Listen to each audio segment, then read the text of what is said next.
Kathleen Glynn-Sparrow is a college counselor with her own business, The College Coaches, and she was my former college counselor. So there is so much that I'm excited to talk about with you, Miss Glynn-Sparrow. And Lorraine, I'm so excited for you to meet her. So Miss Glynn-Sparrow, welcome to Mental Health on the Mic. Thanks, Bennett and Lorraine. Thanks so much for having me. It's great to reconnect with you, Bennett. You were a rock star in high school, and it's fun to be part of your journey post high school also. And nice to meet you, Lorraine. Nice to meet you. Well, thank you so much for being on our show once again. And I wanted you to kind of introduce yourself, talk a little bit more about how you and I know each other, and then College Coaches. Absolutely. So I've spent my entire career in education, and I began teaching high school English and absolutely adored it. And then I kind of fell into college counseling. I was asked to apply for the job at St. Andrew's Episcopal School years ago as director of college counseling. It's right here in Potomac, Maryland. And I said, well, I don't know anything about colleges. And they said, well, you can write and you can talk and you can work with kids. You can learn the college piece. So I jumped in there, and then that's kind of how my career began in college counseling. Then I moved to Stone Ridge School of the Sacred Heart in Bethesda, where I was English department chair and college counselor as well. And fun fact, my daughter went there as well. She just graduated from Duke and is teaching high school English in Durham. And then I moved to the McLean School in Potomac, Maryland, and that's where my son also went, and he's a sophomore at University of Miami. And that's where I met Bennett, who was an outstanding student leader and community member, and just kind of his energy and enthusiasm for the school and for connecting people was very impressive. So I was thrilled to be his college counselor. And then we've connected over Zoom during the pandemic to kind of keep track of everybody's different trajectories. He's off on this new adventure with podcasts, and I'm off on my new adventure, which is turning a side business that I've had going for 20 years into a full-time endeavor with the college coaches. Interestingly, I don't know if you knew this, Bennett, but Mr. Schneider, Greg Schneider, who was probably your English teacher, he is part of my team now as well. So, Oh, wow. yeah, That's exactly. awesome. He helps with the essays and supplements, and he's a funny guy, so he's a great presenter as well. So that's a little bit about me. Very cool. Well, we're so excited because we're going to have a really unique conversation today because I thought about this, and mental health is something that I really think when it comes to college, we need to be talking about because applying to college, let alone going to college, can be one of the most stressful times in a person's life. So I really think this is going to be special for our listeners who are in high school, or even if they aren't in high school but want to go back to college. So super excited about that. You know, stress has a huge impact on our mental health, and the process can be really overwhelming. So, just initially, I'm wondering what your thoughts are, Miss Glynn Sparrow, on, you know, obviously college is a big decision. It's a big deal. But why do you think there's so much pressure on us to make that decision, know where the right school is? Absolutely. I do think there's an enormous amount of pressure that some students place on themselves, some parents place on their students. It's kind of the end game, the end goal for a lot of parents. They think, they've nurtured their child their whole life and want to make the right decision, help them make the right decision. And students want to do right by themselves. They're at a point where they're ready to make decisions independently, but they also recognize that it's a big decision, and it often comes with big financial considerations as well. So I think particularly in the DMV area, we have a very intense atmosphere of achievement where there's a lot of fixation on highly, what they now call highly rejective schools, which I think is kind of a funny term instead of highly selective. And people get wrapped up in names and apply to the same schools, whereas you can get fantastic education at many, many other colleges. For example, there's colleges that change lives. You can read about that on ctcl.org.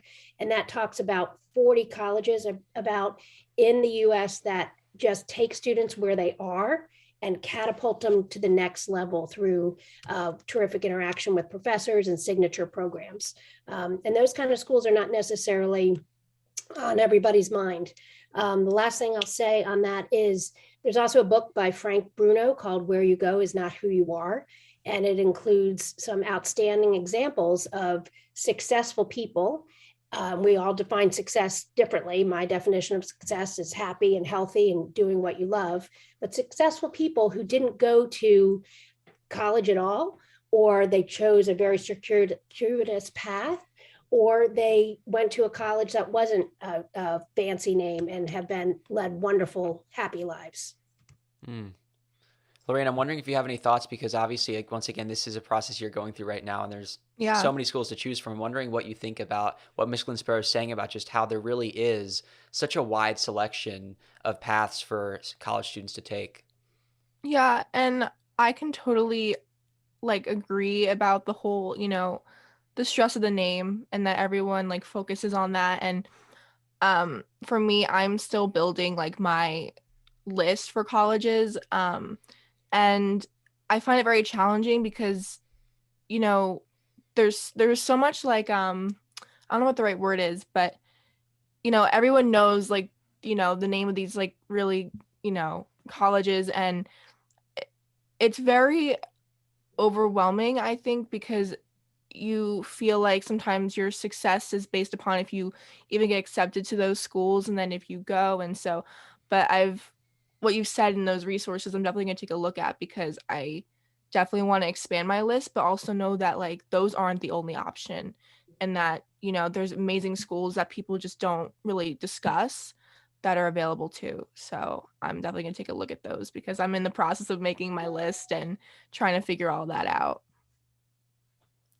Yeah, so and again, Miss Glynn-Sparrow, until just a few years ago, you were working in high schools, and so you saw your students daily, which is a little different than what you're doing now. But Mhm. getting back into mental health a little bit, I'm curious. Have you seen a trend recently, even with what you're doing now with college coaches? I would say it's easy to say that in the last couple of years, we've really heard a lot more about mental health. So, have you seen a trend in the schools where there is that higher level of anxiety, pressure, things that are affecting students' mental health? Absolutely. Unfortunately, the pandemic exacerbated a lot of that with the uncertainty. And for students who already struggle with issues of anxiety and depression, it can exacerbate that. So yes, I've seen a lot of mental health challenges, and it's understandable. I mean, everything every day is what's going to happen next, and that high school is a challenge enough. And then if you add in the pandemic with it, it's a lot. Also, with the absence of extracurriculars, that's such an important outlet for students, whether it's going to the sports practice after school for 2 hours and working out all the daily stress, or playing your musical instrument, or getting up on stage and or painting. Whatever your thing is, that release was taken away for quite some time. I also think that a lot of students are worried about the fact that, okay, I couldn't do extracurriculars, my grades have not been indicative of my ability during the pandemic because virtual learning was just not efficient or effective for me. How is that going to impact college? So that's adding another layer of stress.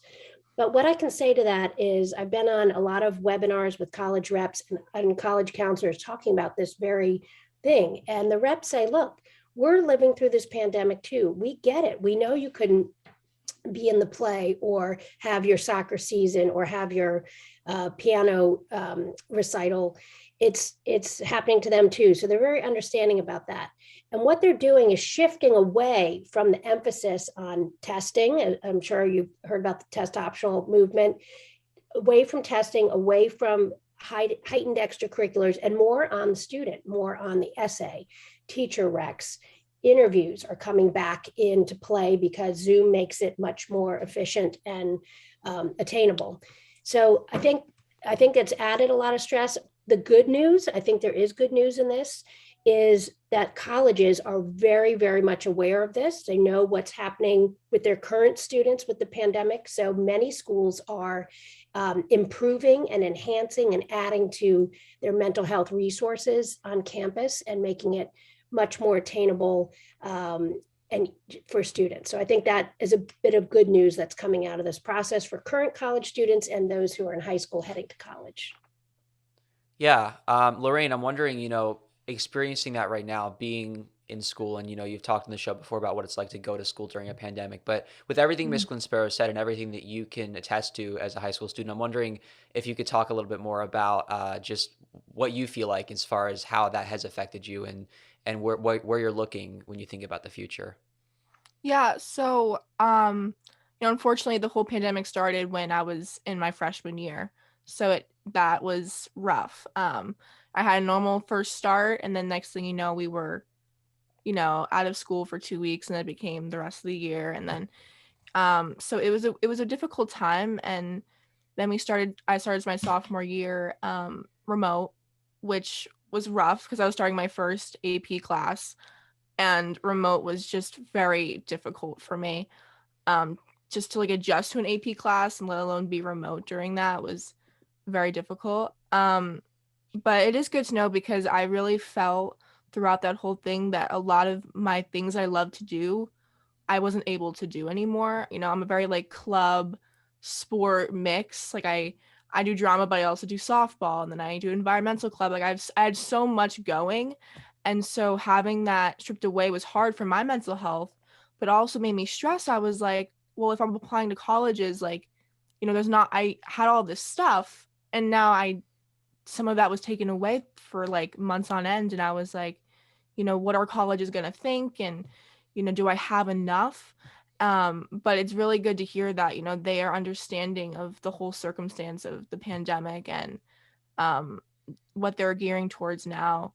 And I've always been a person who had all of my eggs in different baskets. Like I had a variety of different clubs that I was doing, or a variety of, sports, and I loved it all. And so this year, luckily, we resumed many of them. So I'm able to do them, which has definitely helped my mental health because junior year is a very stressful year. So I'm very happy to have those with me too, so I can, help with that. Um, but yeah, I'm as much as I'm stressed out about the whole, preparing and, you know, picking colleges, I'm also really excited for the whole experience because I know that eventually I'll find my place. And I'm really excited about it all. Yeah, actually, I just thought of that. Junior year, Miss Glynn-Sparrow, that's always the year, right, that everybody says is the big one. And Lorraine, that's what you're in right now. But what would you say to 11th graders who might be feeling like there's so much pressure right now? I imagine it's also more about the overall high school experience, not just that one year. Yes, I think junior year is infamous for a good reason, where that's typically the time when students start to increase academic rigor where appropriate, like Lorraine mentioned, taking on AP classes, which is quite a challenge, even more so during the pandemic. And then we're asking a lot of you. And when I say we, it's society, it's colleges, it's families, it's all of us. We're asking you to keep going with your academics and actually take it up a notch. In some cases, we're asking you to add on test prep, and that's a whole nother level of pressure. And by the way, figure out where you want to go to college and keep going with your extracurriculars. And I hope you can find time for friends. Like, I mean, that would make me roll over. It's a lot to process. My advice to manage that is a couple of things. One is to make a plan and to start early. Like if if your family is going to be traveling to go see your grandmother in Pennsylvania, see if there's any colleges nearby. You don't have to do an official tour, but you could just drive through and get a sense of place and space. And then you've started. I think a lot of the headspace in the process goes to, how am I going to deal with this? It's too much. It is a lot, but you do it by just starting it. So just start with that first step of a visit, or if traveling is not workable for you right now because of the pandemic or your work schedule or whatever, do a virtual visit. Start there and keep notes in a Google Doc about what you see, because all the colleges will end up blending together. And that will help you also later when you have to write supplements for colleges where they ask, why do you want to come to our college? You can pull up those notes. So I would say make a plan is a good one. Like just get started and think about who are your team? Who's your support team? Maybe you have parents, guardians, maybe you have an aunt or an uncle, an older sibling, a friend who's gone through the process. a school counselor. Like there's obviously college counselors, but there's social emotional counselors. So I think junior year is the time to lean on, lean on your network and put a name to the stress, like talk about it so that you can start to manage it. In my experience, I always felt that the best antidote for stress is action. If I'm stressed about something, I can just let those thoughts circulate, and that's accomplishing nothing. And I'm probably working myself up even more. But if I stop and I take a step, any step, no matter how small, I'm getting more control of my stress and moving forward, which gets you out of that cyclical thinking. That's awesome. Lorraine, I know that also, you and I have talked about how there is a lot of pressure for you and your class and just high schoolers in general, because it's almost like everything has a domino effect, right? Like you might feel overwhelmed because if one assignment doesn't go well, then what if getting to college. I Mm. know that you have some experience with that, and I was wondering if you want to talk about, and tell Miss Glynn-Sparrow what it is that you sometimes feel in class. Yeah. So for me, I had a very interesting, I think, school experience in terms of like I started at a different school in like elementary school, and that was we were doing math. And so and then when I moved to the school I'm going to now in 4th grade, they did a different system of math. So and then they switched again.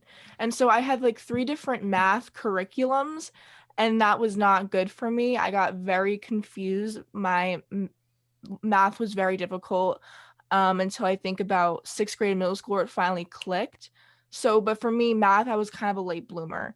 And so I was on that normal math path. I remember they tested me one time to see if I was eligible to like be like accelerated, and I guess I guess at that time I wasn't, but um I found as time went on, I was in freshman year, the math was so easy, and like I felt like it wasn't challenging me enough.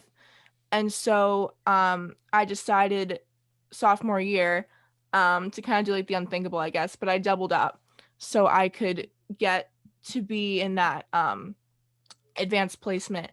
Um so but for me, I always felt like, you know, I can learn very well. I'm good scholastically. Um, but then there's sometimes those days where I'm taking like all APs this year. It's a lot. But sometimes I something an assignment doesn't go well, and I'm like, you know, do I really belong in this class? I know it's like kind of like a really sad thing to think about, but sometimes I really feel like, should I be in this class? Do I belong in this class with these people?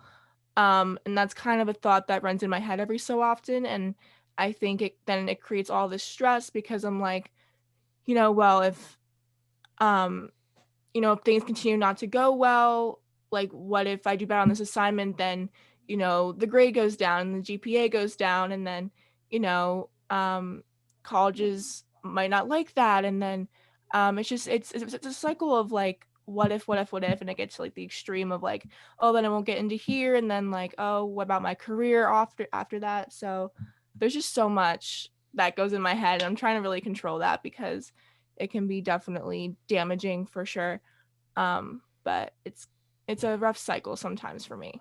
Yeah, I think that Lorraine hit upon something that a lot of students feel during the process. You mentioned it earlier, and now you kind of brought it full circle. You mentioned, am I doing enough? And it kind of gets at that point, like, am I enough? Like you're putting yourself out there being judged by colleges, which is really putting yourself in a spot of vulnerability. Mm-hmm. And your self-doubt, that not you just Lorraine, but many students have, is totally natural and totally understandable. It's like when adults go for a job interview, am I good enough? Have I done enough? Am I going to get it? And I think a lot of students tie their self-worth, their entire self-worth, with what college results they get, and that's a pretty slippery slope, and I totally understand it. But I think I would just, my advice to juniors and seniors is, if you're around a group that is kind of whipping up the stress level, and maybe you're in the senior lounge or cafeteria or whatever, I would just distance yourself. And if this conversation is, going down the rabbit hole, and just say, you know what, I get enough college talk at home. I'll see you guys back at class, or I'll see you guys back in at the game. And just come up with a one line that is polite, but kind of ends the conversation, so that you're like, kind of peace out. I don't want to, I talk about college all the time, and this is my Right.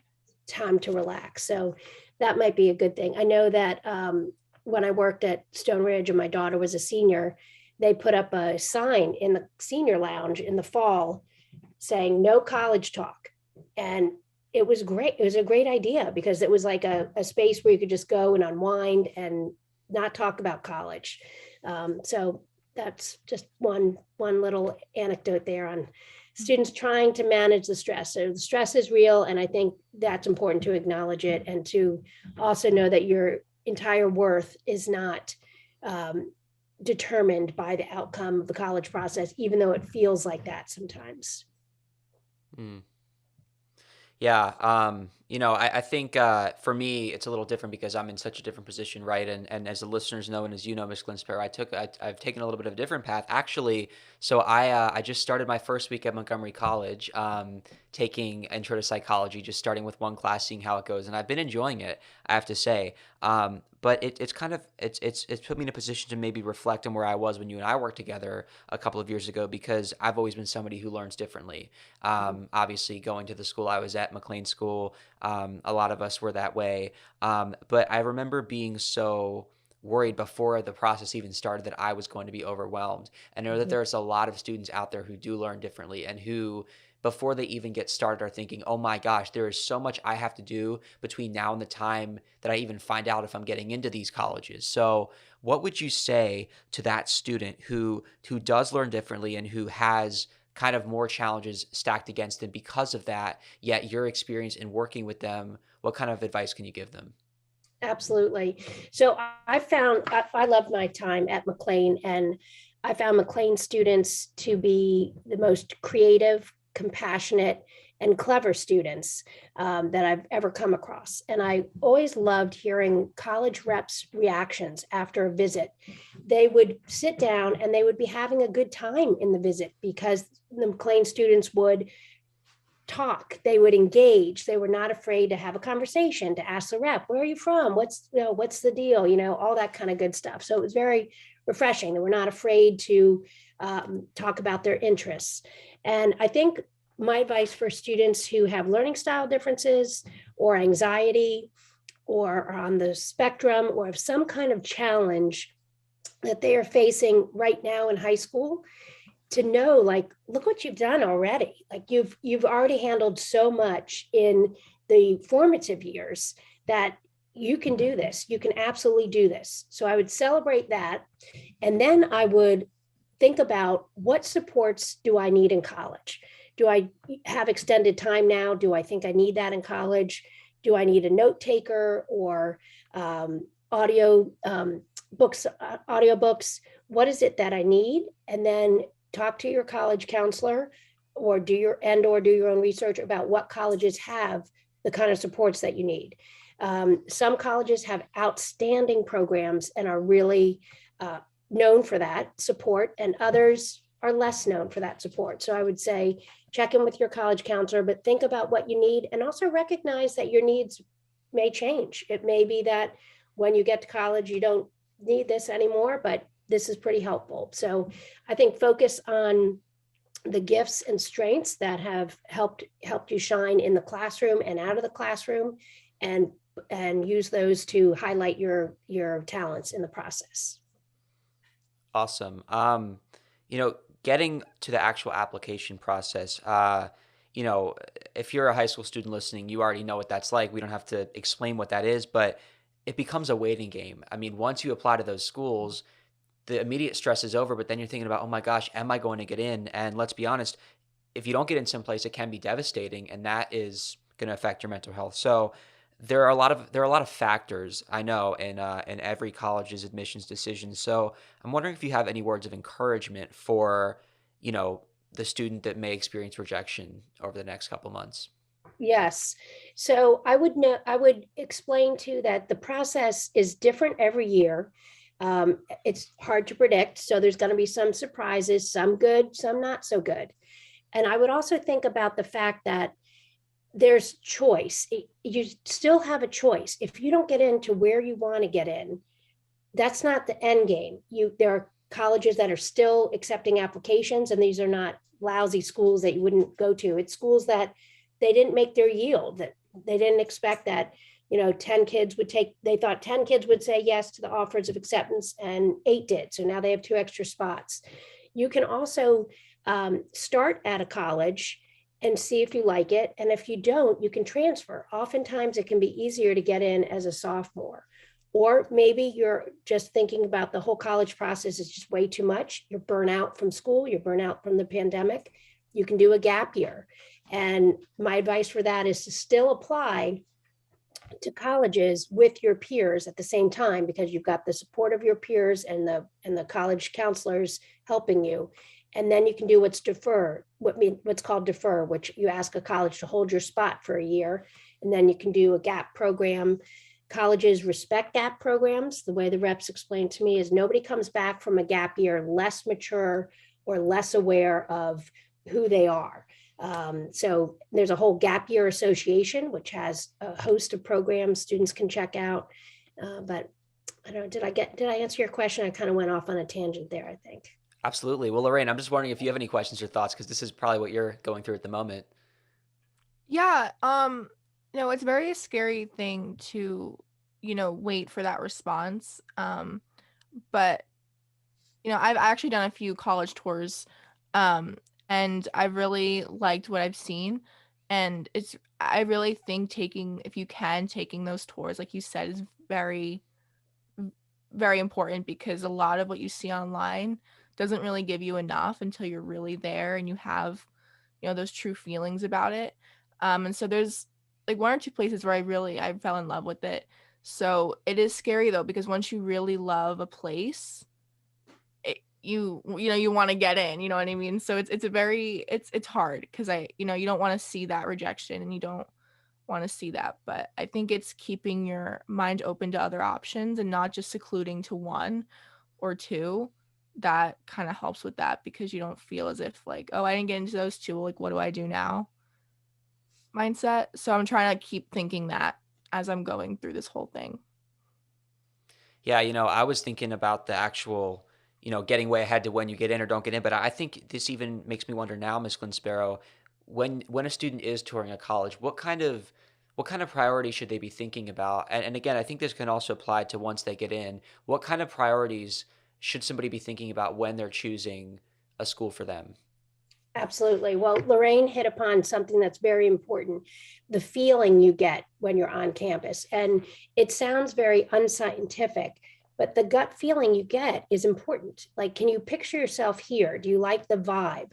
And what I do when I do visits, and what I encourage my students to do, is to obviously go to the information session if you can, you should, and register for it online for those schools that track interest. But then go beyond that, because everything in the admission session is very planned out and scripted. You want to see, like, what is the real vibe of the campus? So I go to the cafeteria and I look to see, are all the students plugged in and working furiously on their laptops during lunch, or are they unplugged and having a conversation and a sense of balance? I often pick up a copy of the college newspaper, or I look at it online to see what are the kind of issues that students are talking about, because the newspaper is done by the students. So it's issues that are important to them on campus that admissions may not mention, such as, is safety an issue on campus? Are there race relations on campus? Is registration a disaster? Those are kinds of things that you want to get to know. If you are brave enough, I am, but because I'm kind of extrovert, I stop current students, say, hey, I'm looking at the college. What's something you really like about it? What's something you think you'd like to change? Sometimes it's helpful for students to go on a separate tour than their parents or their guardians, because you get different tour guides, different questions come up, and you can compare notes after. But I think in terms of Bennett, what you mentioned, like what are the priorities is one, do they if you know what you want to do in academics, do they have your program? If you don't know what you want to do, that's fine. That's actually the norm, not, oh, I want to major in this. It's, I don't know. And that's what college is for, is figuring out your major. So check that they have either the academic program you want or the ability to explore. Check that the kind of students there are the kind of people you want to surround yourself with. Is it a caring community? Is there a balance of academics and fun? How's the location? Could you, if it's important to you to be close to home or be able to drive home, does that work? Or is it a plane flight? And how do you feel about that? So those are kind of some of the factors that I would say are important to look at. Gotcha. Now, getting back to the application process, on a more positive note, once students do get into a school, and these are all schools that they have enjoyed, they went on that tour, they liked it. Now, what kind of things do they need to be thinking about as they are actually deciding where they are going to spend the next 4 years of their life?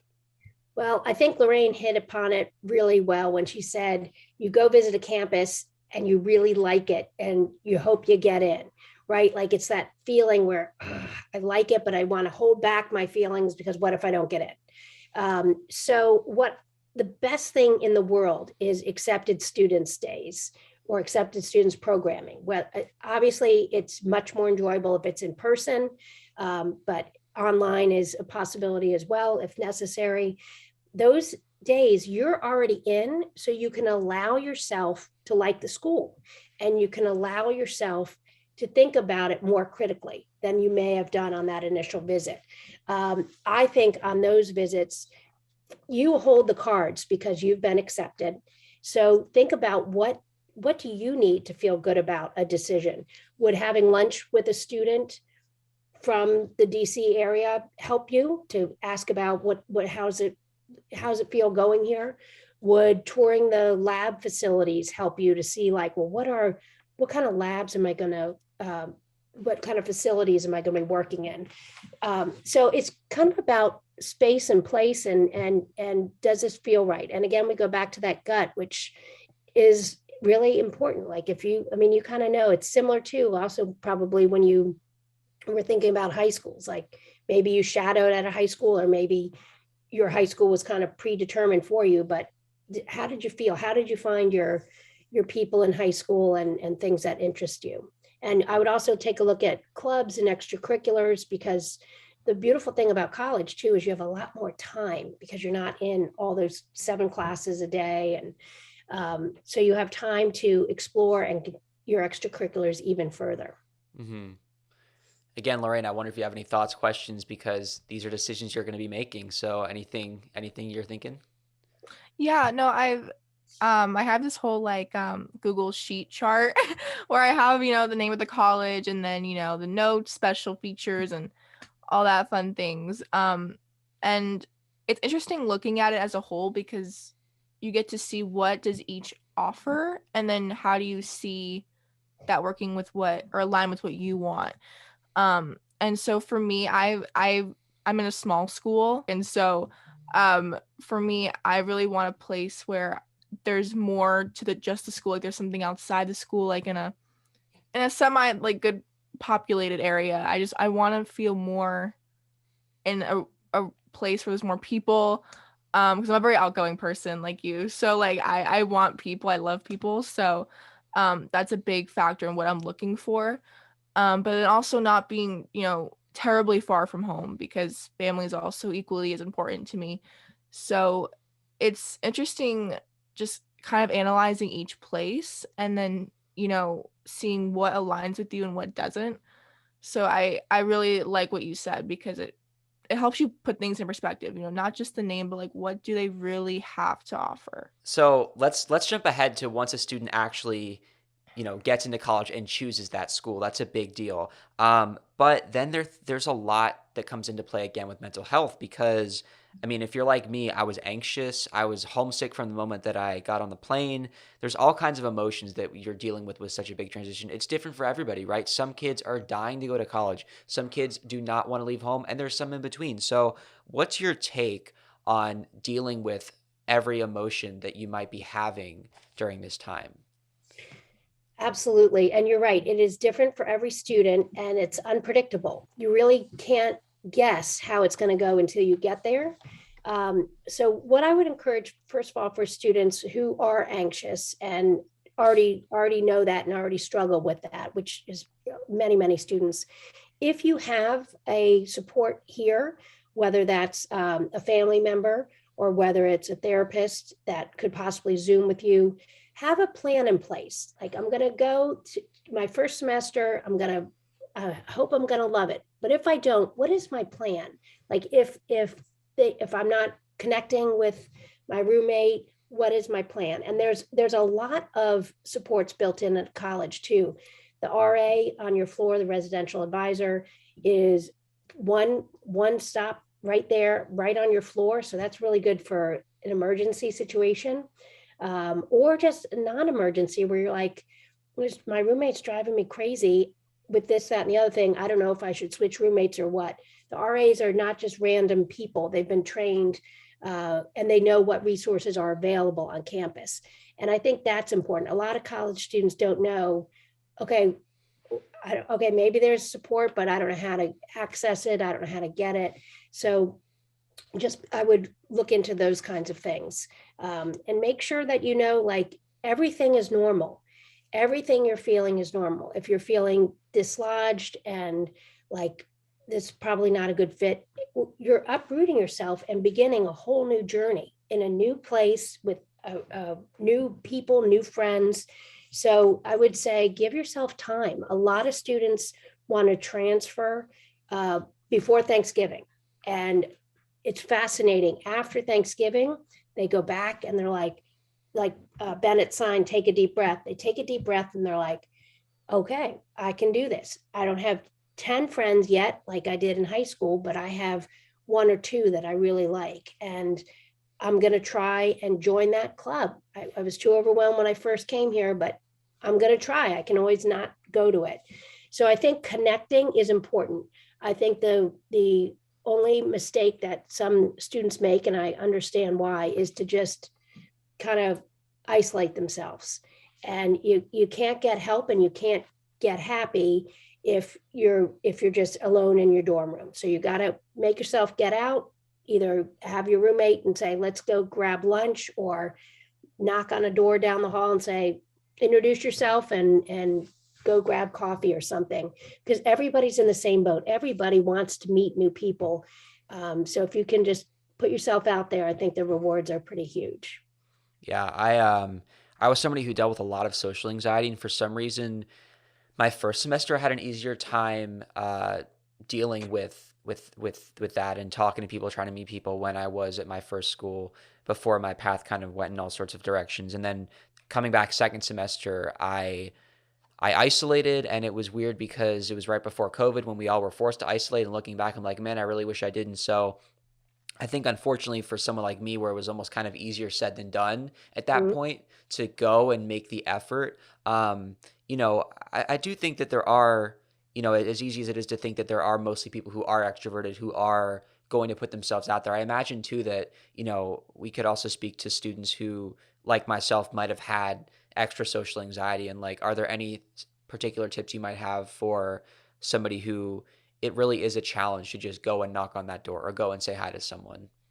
Yeah, I agree. And it colleges for everyone. And sometimes, yeah, extroverts have it easier in the very beginning, but those who are more reserved, I think they should follow their interests. Like if maybe they worked for the newspaper in college, start by writing for the newspaper, or see who's in class with you. And if you don't feel comfortable saying, let's study together, you could ask a question, like kind of start small and do what's comfortable for you. Like be true to your personality. Like if you weren't outgoing and organizing things in high school, but you really loved working on the literary magazine, or you really loved art, then maybe you get involved in clubs that way on your own terms. Like be true to yourself, but don't stick to yourself. Like don't just stay in. Like try take small steps to follow your interests. And then I think